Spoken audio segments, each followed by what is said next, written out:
thing to do. Guys, finishing up an amazing 3-part series on high habits for successful people. And this first part about going through and breaking bad leadership habits is such an amazing place to start. Looks like we lost Chad. Let me bring him back in. There he is. Awesome. Dun, dun, dun. We lost you, buddy. I don't know what happened there. Go ahead and jump in and give your thoughts on the things to do to break bad habits.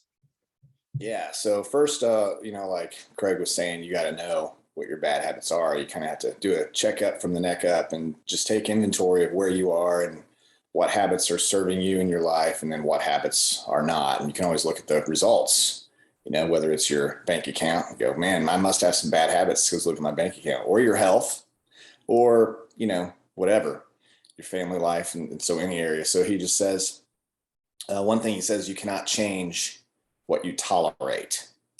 So that's important to know. And he gave some examples of, are you wasting time? Are you procrastinating? Are you overcommitting?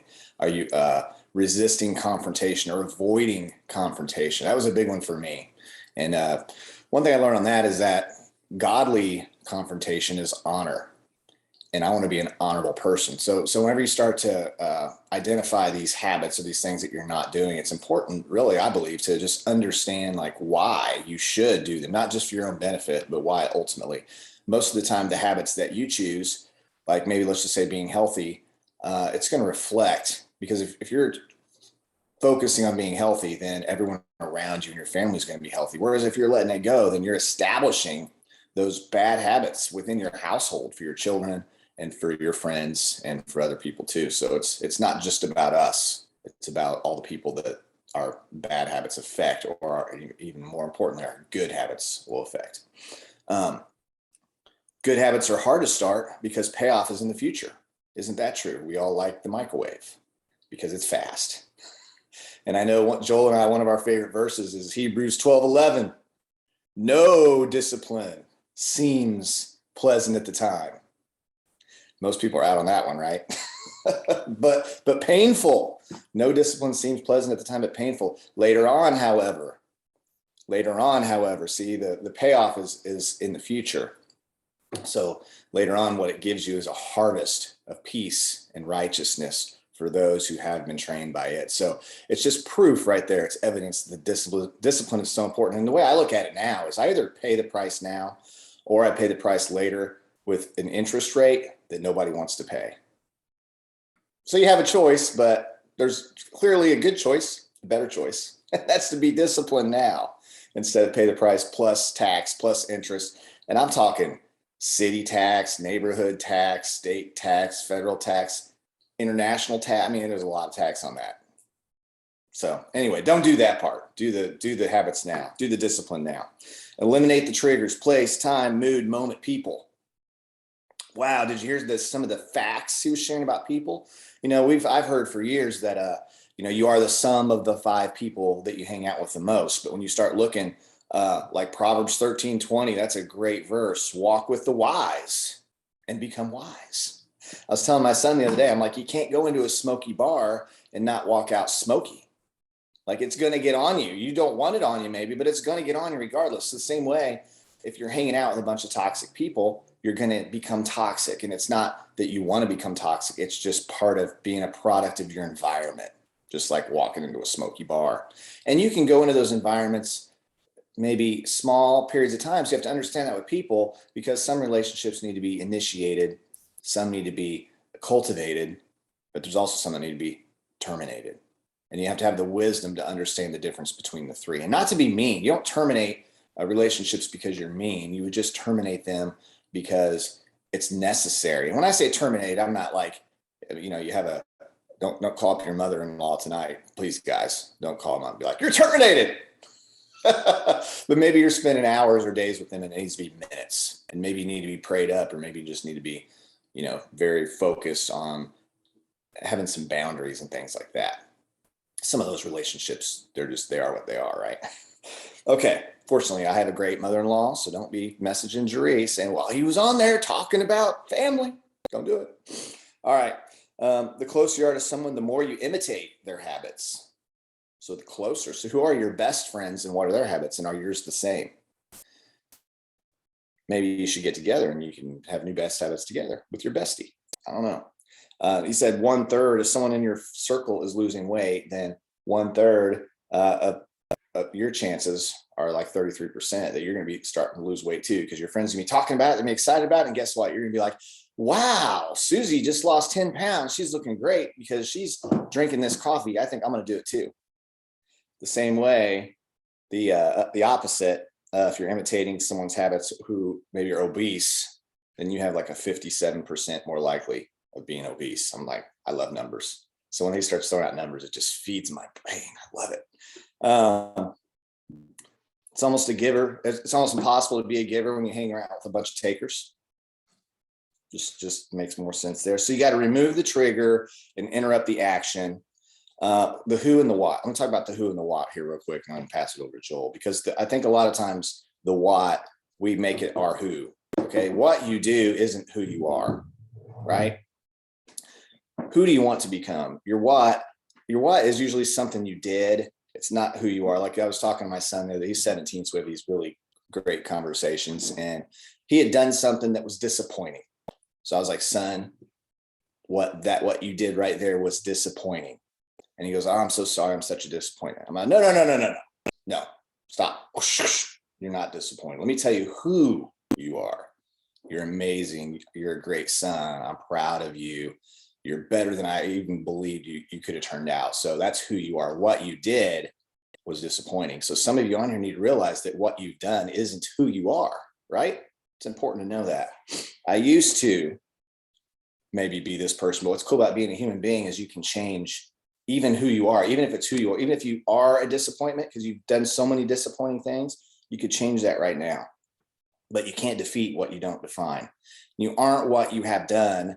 You are what you are currently doing. Like Jim Rohn says, you're not a tree. You can change your address anytime. And if you'll change, everything can change for you. And I believe that's true. I've seen it happen in so many people's lives. So you don't have to be a procrastinator. You can be someone who's extremely disciplined, even though you've never been that person up to this point in your life. So just make up your mind and do it. So that's all I got, Joel. Thanks, man. That was awesome. I guess I should probably just close it out right here, because that was so good. I see you kind of looking over in the corner. Did you hear her name? So she was like, what's Chad talking about in there? Try and keep you out of trouble. So good. The thing that I love that he said is, hope doesn't change your leadership. Habits are what change your leadership. That's why we're talking about leadership habits. He said the potential of your leadership is always a reflection of the quality of the habits that you have. He said the good news is that if you have good habits, you'll grow in your leadership. But he also said that if you have bad habits, it can deteriorate and destroy those good leadership qualities that you have. So based on who you want to become, what is one habit that you need to change starting today? And what is one new habit you need to start? You know, when you look at who you are as a leader, what are the things that you're doing that are compounding, that are creating good results? And then what are some of the things that you're doing that maybe aren't creating results? He said, nobody sets out to be in the wrong place. You know, when you are going out and you have a goal, you have an idea of where you want to go. But sometimes the bad habits that you have don't allow you to get there. They actually take you in a completely different direction. It's like you want to get somewhere in New York, but the habits that you have are based on a map of Chicago. You're not going to get to the destination, no matter how hard you try. So what you have to do is you have to make sure that your habits align with the destination that you want to go. He said, you know, one of the things that you have to do to get rid of habits, bad habits, is name them, because you cannot defeat what you cannot define. Some of the things that I talked about were like procrastinating, interrupting people when they're talking, avoiding difficult conversations, eating too much, exercising too little, wasting time on social media and video games. One of those things that Chad said it too, is you can't change what you're willing to tolerate. So if you're letting those things take up time in your life, those are the things that are going to eventually take over your life. The more you rise in leadership, the harder it will be for you to define and fight the weaknesses in your habits. So you're going to get so big and so high up that some of the things that are disabling your leadership are things that you don't know. So that's why it's very important to have people around you to help support you and build you up. One of the things that's very, very important, one of the steps that we took was stopping, and same thing with Craig, stopping overcommitting yourselves. When you have a very large organization, you want to do everything and help every single person. But at some point, there is a way that you can no longer do that. So you have to get smarter at things. So you have to do things like group Zooms, group meetings where you can get everybody together, because it's almost impossible for you to personally mentor everybody that you have in your organization. He said one of the things that overcommitting does is it keeps you busy. It keeps you doing the non-important things when you should be focusing on the important things. And the reason why we do that is because we as humans believe that busyness makes us feel important. But busyness is the worst way to measure importance.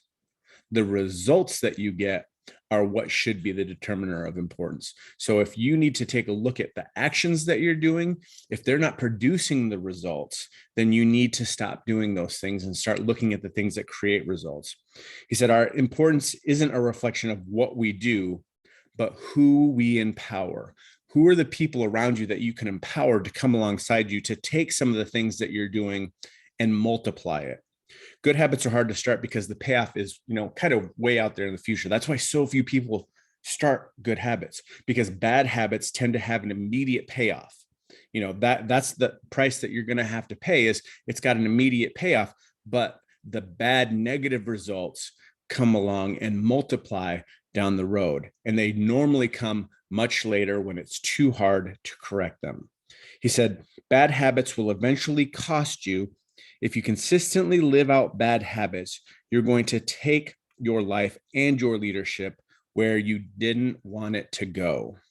So how do you do this? Well, the two things he talks about is removing triggers and interrupting actions. He said, basically what you want to do is you want to go out there and choose wisdom over willpower. Your willpower is basically telling you what you want to do right now. Your wisdom says, maybe these are some of the things that I can change. And your wisdom is setting things out in front of you going, I need to change this and be aware of it. So some of the things that he says are triggers is, places, times, moods, moments, and people. So when it's a place, like Chad said, if you're walking into a bar and you don't want to get smoky and you walk into the bar, you're going to get smoky. So obviously you're not going to go in the bar. He said, time. If it's one of those things where a specific time of the day that you overreact because you're tired, then make sure that you're not around people at that moment in time so that you don't have the ability to hurt relationships by overreacting. Same thing with your mood. If you have a short temper and certain things and times and moments cause you to be in a bad mood, look for different ways to be away from those things so that the mood doesn't change. A moment, he goes, maybe each time you take a trip, there might become more demand on you for before you go. So you get overstressed, you get overworked, and then you can't even relax when you're on that time. So watch for those moments and remove yourself from them. And then one of the most important ones that we know, and Chad touched on, is people. Who are the people that you meet when you're walking down the street that are not good for you? Talking about circles, your circle is ultimately who you become like. So if the habits that they have attached to you because you're around all the time, maybe you should take a look at the habits of the 5 people that you hang out with the most and see if those are the habits that you want to align with. If not, you can either have one of two conversations. Hey, I can't hang out with you anymore because XYZ, or hey, I want to continue to hang out with you How about we work on creating these types of habits because you're my best friend and we want to become these type of people. Said the most important thing to do is make sure that you avoid living a wrong, I'm sorry, I got to get this right, to live a right life with the wrong friends, because you may be going this way and they may be going that way, and there's always going to be tension. So at some point, you're going to have to remove that tension from your life, and that's okay. You still love them, you just can't be around them. The second thing that he talks about is, interrupt the action. So we know that there's a habit loop. So if we're doing things habitually, something has to break. Otherwise, we're just going to keep on that hamster wheel circle of a habit. So you have to do something to interrupt that. One of the most important ones that I think a lot of us do, and it was for me until I read some, God, what was it? I'll have to think about it. It was one of those books that when you realize that you're hitting the snooze button, what it's doing to your sleep. And so basically, it's the 5-second rule. So basically, most people hit their alarm and they let the snooze go, and then they hit the snooze again, and then they let it go, and then they hit the snooze. And by the time you know it, you've slept in for another 35, 40 minutes, which really, really destroys your sleep and your energy for the day. So what Mel Robbins said is you do the 5, 4, 3, 2, 1, then you get up right after the alarm gets up. You don't hit the snooze, you just hit the floor and get running because it gets you going. So if you're hitting your snooze often, maybe you need to pick your phone up and put it on the other side of the room so that when it goes off, you actually physically have to get up and go over and get it. This one was great. I think everyone can agree that, hey, if you have an Amazon account, you're on it way more than you should be. Kind of like walking into Target. If those are two of your things, you can have a person that doesn't allow you to go into Target. And this one just kind of made me laugh. You can give your friend a password protection for your Amazon account, so you can't purchase anything without asking them. Now, I know these are extremes, but guys, sometimes extreme things need extreme measures. I said, why resist a temptation tomorrow when you have the power to eliminate it today? So the thing that you have to do is, do you like the directions that your habits are taking you? Sit down and take a look at the habits that you have. Are they drawing you closer to your goals? Because over time, those things will cause the trajectory of your life to go in the direction of those habits. So look at your habits, see if they are lining up with where you want to go. And then we'll end with this, because this was really something amazing. First, we are repeatedly what we do, or we are what we do repeatedly. That's what happens. That's who we become. Our habits become who we are. He said, so what's very important is go out and create I am statements for where you want to go. I am. And then for the things that you want to get rid of and eliminate, start and use the used to for what you want to change. So I used to do this. So you're putting it in the past. You're putting what that thing is behind you so that you can move forward into your I am. Guys, thanks for jumping on today. Can't wait to see you here again next week. Go out and make it an awesome week. I hope it is as amazing as you are.